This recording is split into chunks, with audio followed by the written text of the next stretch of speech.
Friends, ఇప్పుడే అందిన వార్త. తెలంగాణ ఎన్నికల వేళ బీజేపీకి ఊహించని భిక్ష ఎమ్మెల్యే రాజీనామా అంటూ వార్తలు అయితే అనిపిస్తున్నాయి. దీనికి సంబంధించి వివరాలు చెప్పడానికి వీడియో చేయడం జరుగుతుంది. వీడియో స్కిప్ చేయకుండా ఎండ్ వరకు చూడండి. కంప్లీట్ ఇన్ఫర్మేషన్ అయితే మీకు అర్థమవుతుంది.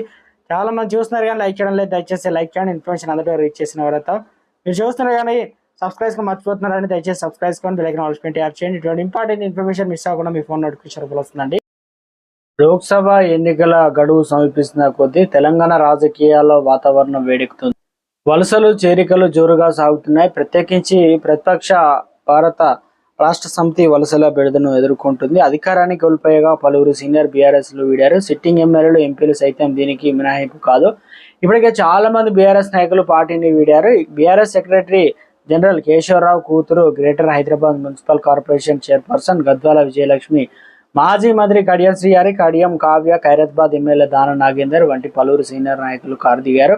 ఇప్పుడు తాజాగా భారతీయ జనతా పార్టీలో వలసల చోటు చేసుకుంటున్నాయి. సిద్దిపేట జిల్లాలో హుస్నాబాద్ అసెంబ్లీ నియోజకవర్గానికి చెందినటువంటి బీజేపీ సీనియర్ నాయకుడు, మాజీ ఎమ్మెల్యే బొమ్మ వెంకన్న కుమారుడు బొమ్మ శ్రీరామ్ చక్రవర్తి తాజాగా కాంగ్రెస్ పార్టీలో చేరారు. ఈ మధ్యాహ్నం హైదరాబాద్లో ముఖ్యమంత్రి రేవంత్ రెడ్డిని కలిశారు.